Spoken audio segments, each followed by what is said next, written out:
we're about to spend, 10 minutes doing some sunset stuff.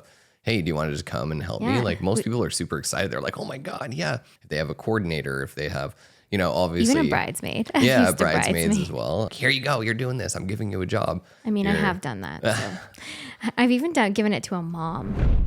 Welcome back, everyone. Today, we're going to be talking about BTS, not the boy band, but behind the scenes and how that can help you elevate your business and also just give you some stuff to post. I feel like as a photographer, it's really tough to find things to post about yourself. People want to know the nitty gritty, like what's going on, the way you speak to people, and people just don't have a chance to do like a trial run of their wedding. You don't really understand what the photographer is going to tell you, maybe in an engagement session, but still on a wedding day, it's so different. We tell people all the time, we give direction, but what does that mean? How do people understand what that means? How do I give direction? Do I make fun of you? Yes, I do. And how do you give direction to me? That's different than the couple. Yeah, I'm not as nice to you. Yeah, I was going to say almost no love here. I think BTS is something that most of the time it's me who does a lot of BTS because I put a little phone holder on top of my camera. And I don't know how many times I've had people come up to me and be like, what is that on top of your camera? Is it connected? Like, is it like an external screen? No, it's just me using my phone to capture parts of the day. I find that it's just like a fun thing to be able to relive those raw moments. And I have like the best view for most of the day, right? And so what's cool about having a BTS part on my phone is that I can take photos of like I normally would, but I can capture things like the ceremony beginning, right? Like where people walk down the aisle, and then I can literally share that the same day with the couple. That's something that I started doing a lot of over the last couple years is I will put my phone on top of my camera to capture as much behind the scenes as I can. I can't do it all day long. And yes, you hear clicking of the camera and all that kind of stuff that happens, but at least it's just kind of like a nice visual that they can have and that we can also use for, creating reels or behind the scenes in our stories. Like there's so many kind of intricate things that BTS is good for, especially right now for social media, is being able to show through reels, through stories, or even just being able to go back and send it to your clients. Like there's so many wins for having BTS that if you aren't doing it, you're kind of falling behind, to be honest with you. And it's just a value add for the couple. Like you said, you take those videos that you shot and it's beneficial for you to take it, but also you can send it to them. And if you're a photographer and they didn't have a videographer, it's just nice for them to have some of that media, some of those videos to relive the day, the ceremony or the speeches or even other little parts. But that's only a little piece of it, is it actually being on your camera. There's other ways of including it. Sometimes you get your second shooter, if you have one, you can tell them during the day, take some behind the scenes. You can even have, if they have a coordinator, if they have, obviously. Even a bridesmaid. Yeah, bridesmaids as well. Obviously, make sure that they're cool with it. You're not just like, here you go, you're doing this, I'm giving you a job. I mean, I have done that. So. I've even given it to a mom. I was doing a first look. Well, that's the thing, is you can leverage guests, you can leverage other people to be like, we're about to spend, 10 minutes doing some sunset stuff. Hey, do you want to just come and help me? Like most people are super excited. They're like, oh my God, yeah.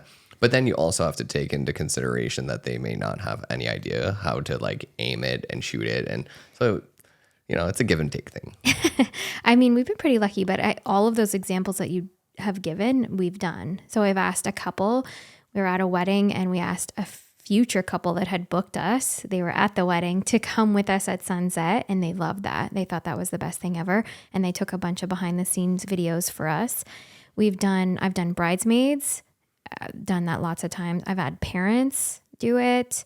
I've had my second shooter do it. And then I've done it myself where I'll put it on top of my camera. So I've done all the things. Or even day of coordinator or somebody from the venue as well. Yeah. And what I like to do now is take all those videos and put them into a Dropbox folder so that way it's all like saved there. And then I'll share that with my couples if they want.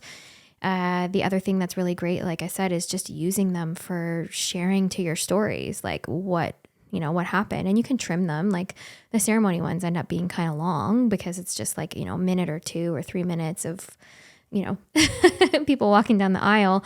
But those are parts that people want to see, right? They really want to see that. And so I find it's like a win-win for me, is I can use it as a story, like the same day or the next day. I can share it with my couple so that they have it as well.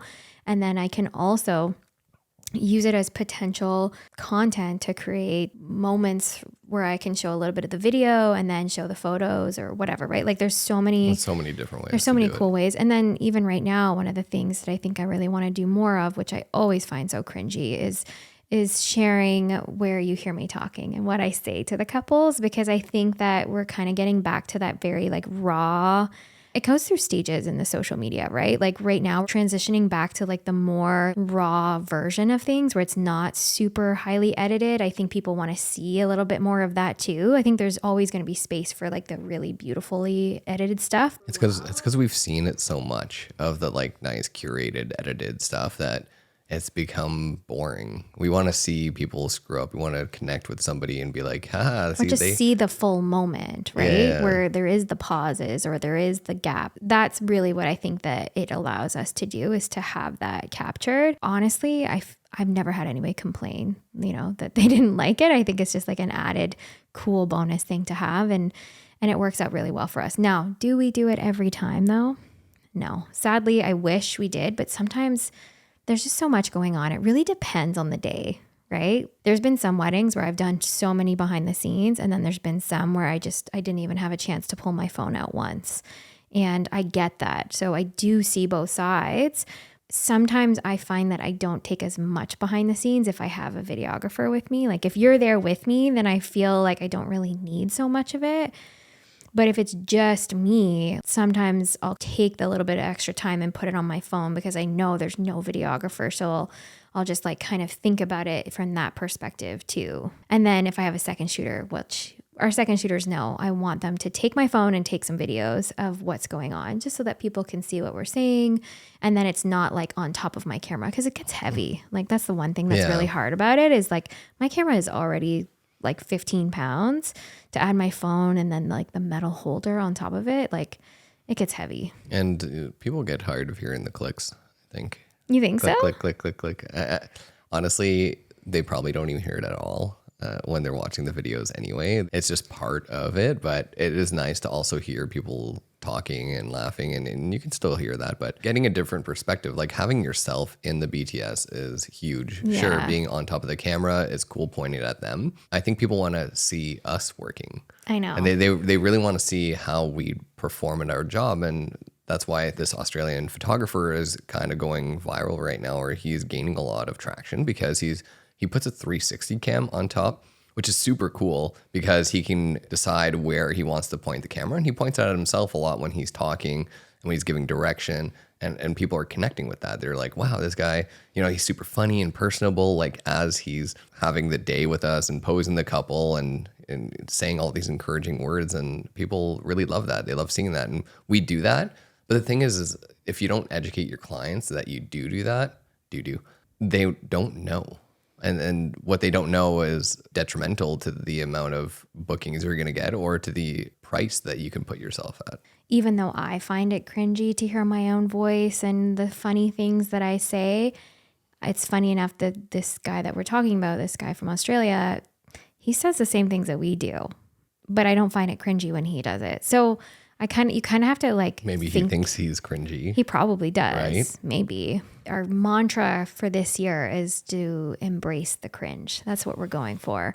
A Toronto TikToker that I follow, and she's like a social media girl, and that's one of her things is like embrace the cringe. And I'm really feeling that this year because to me, what we think is cringe is really probably not, and it can be really helpful to people. And that's really what all of this is about, is just that the behind the scenes is really going to help you grow your business and take it to the next level. So I hope that you start to do it. If you haven't done it yet, invest in the little holder. We'll put a little link in the description, but for you to buy it because it's definitely worthwhile. I will be honest, I kind of beat mine up and it's a little bit loose now. So I probably need to buy a new one for this year because it gets a lot of wear and tear, it like gets hit on things or whatever. It is another thing that's cool about having that holder is you can actually put like family photo list on top of your camera. So it's like a dual purpose. So you can, even though you're recording behind the scenes, it's also a dual purpose that you can use it for, having your photo list that's up a little there. tip to everyone out there is that we use it. Well, especially I do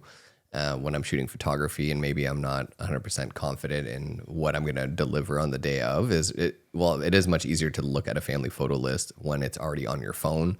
That's on the camera instead of like taking it out or putting it away each time. Like unless you have straps and you could go and then like put it away. Exactly. And I feel like it does take a lot of time. So having it there, but also having inspiration photos, especially if you're just starting out and you're like, well, I'm not super confident. Not even if you're just starting, like we use it true. now too, right? Just to have like, okay, do I have the timeline or whatever? Like it's all just there. Exactly. You can really put it all on your phone and unless you're using a flash, it's really convenient to have it there. And you could, even when you're trying to shoot stuff the other way, like it does turn. So you can have it landscape, you can have it portrait, you can put whatever list you want on there. So it's super useful as a tool. I think everyone should invest. I think it's like $15 or something to have it. Yeah. And it's like a little plastic thing. You can get metal ones, but I like the plastic one, so I'm going to link the plastic one below. Sometimes you can run into a wedding day where it's just jam-packed and you're probably not going to think about doing a lot of BTS. You're going to be just running around trying to do your job. And we've run into that before where we just ended up hiring somebody to do BTS of us on a wedding day. That was their sole job, was to take video of us and follow us around. And we had mics on ourselves because we found that was super important for people to understand and to hear what we were saying, regardless of where he was capturing some video. And I think that was a really smart move on our part. When you get to the point where you need to educate your clients on like a really nice wedding, and because we're on and we're focusing on those weddings, and there's no way that we can, I'll take 5 minutes and do some behind the scenes. Even behind the scenes on top of your phone just doesn't do it justice. So if you're getting to the point where BTS is really important and it's part of you growing your business, maybe look at, you don't have to hire somebody that's like a full-blown wedding videographer to come do it. I'm sure there's a lot of people that are up and coming or whatever that you could hire, and it's a pretty simple job. Just stay wide and shoot it, capture everything that's happening. Yeah. You can dedicate a whole person to it. That's why they're like the content creator is coming into play. Yeah. But you could hire a content creator to follow you around all day. Ooh, and create content of you as a photographer. Yeah. Or you could just have your friends, right? Like if you have friends that just want to make some money on the weekend and like you get to hang out with them all day, I feel like that's kind of like a win-win too. I mean, I think that just would make be sure you get fun them a idea. meal at the table if they're going to be there through dinner. Don't forget that, or else they're going to be eating McDonald's. Well, I mean, you can always Uber Eats or whatever. But yeah, the idea is that you want to have somebody, you want to have somebody follow you around for the entire day. I think is really important to see every part of it and hear what you say and capture all of it. And again, you could always offer that as an add-on service, maybe even to your clientele that like, hey, I'll have a content creator come and they'll capture me, but they'll also capture you. And like, I'll do it at like a half the discount rate or something so that they can also get the content if you wanted to share that with them, right? Because there's always that part of it. And the BTS isn't just for photographers. I know we're talking about that specifically right now, but you can get it as almost any kind of wedding vendor.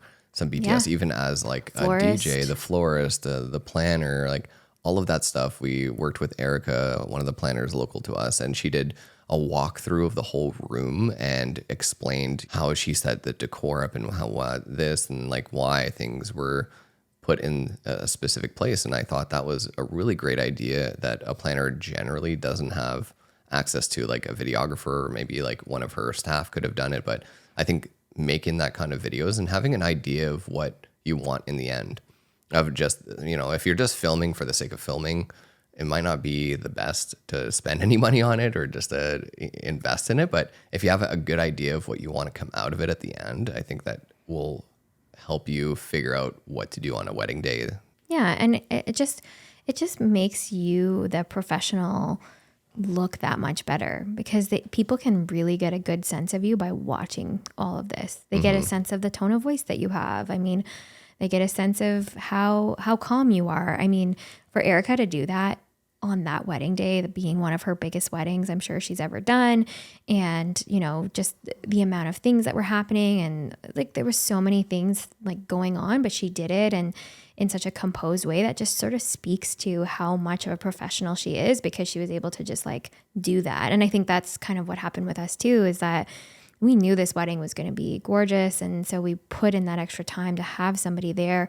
And we put in the extra thoughts of like what we want to capture and all that kind of stuff. And the thing is it's so cool to be able to go back and look at it and see, like, I'm sure there's parts of it as we're going through it right now to see like, okay, well, I don't even remember that part, to be honest with you. True. But it's just nice to be able to go back and watch it and learn from it for your own sake as well. Like maybe you can say something different, or you would have done something different there. It's true. Right? It's like watching a replay of you play a sports team, like football or something, and you really take a look at it from what can I learn? Learning what did I do? What can I improve on? And then also you see yourself interacting with all the other vendors on the day of. And I think that's pretty interesting too. I remember just going up to the DJ and be like, I hate your lights, man. Like your lights are not going to give me very good photo video because it's going to create a lot of shadows. I'm sure I have some video of me talking to this guy, and maybe I could have been nicer, but sometimes when you're at a wedding, it's really tough to be as polite as possible. And you just like, I needed him to understand that I wanted to do it my way, but he was like, oh, well, I got paid to do it my way. And you just got to figure it out sometimes, you got to figure it out. But it is pretty cool. I think lots of people love seeing like our setups. Why did we put lights here? What kind of lights are we using? Why are we positioned here during grand entrance? We took the time to sit down and do little mini interviews throughout the day of like, we just finished this part and like, we're getting ready for this next one. And that's something that we thought of before the wedding day of here's, how we're going to break it down. We're going to take breaks. Whenever the breaks showed up, we would take a few minutes and record ourselves talking to the camera live as we're doing it. And BTS could be really cool if you're doing like just a phone kind of basic BTS, is posting live. I think lots of people love seeing that. Another big part of BTS is if you can like tag all the vendors and tag the couple and tag the bridal party, making sure that you get those tags beforehand can be a huge, huge bonus to posting it. And they may not share it on the day of, but that wedding high is still alive the day after, and you'll see they'll post and be like, oh my God, I can't believe like I have something to post right away of my wedding that just happened. And and people love it. And then that's another way to expand your business, is just having that be shared among everyone that was there. The first thing that they share, right? Mm-hmm. Overall, we think that BTS is such a good thing to have. If you're not doing it, you need to. You're definitely falling behind. So let's not pretend that you are above everybody else and you don't need to do it. I think that everybody should be doing it in some capacity, especially if you want to grow, especially if you want to get into that sort of next level of what you want to do with your business. And this honestly applies to any business, not just wedding vendors. This is really anybody who has a business. They should be doing behind the scenes. And I hope that you learn some tips and tricks from us. And if you do have any questions about how things work or what we do in certain situations, just feel free to reach out to us, because I think that we've just done a lot of it. We've done a lot. We know what works and we know what doesn't. So another quick tip is even when you're doing BTS of the wedding day itself, and maybe you don't have anyone working with you, you maybe don't have the phone mount, but take some BTS of when the couple is just like interacting with other people and there's some downtime, or BTS of like the floral arch or like some decor or the venue. And then you could tag them and get into their market as well. So it doesn't have to be specifically like some of you, but you can start by doing BTS of other things and share that. You eventually want to upgrade to get some of you actually working, because people resonate and connect with that part. Exactly. So thanks for watching. Thank you. Thanks for listening, and we'll see you next time.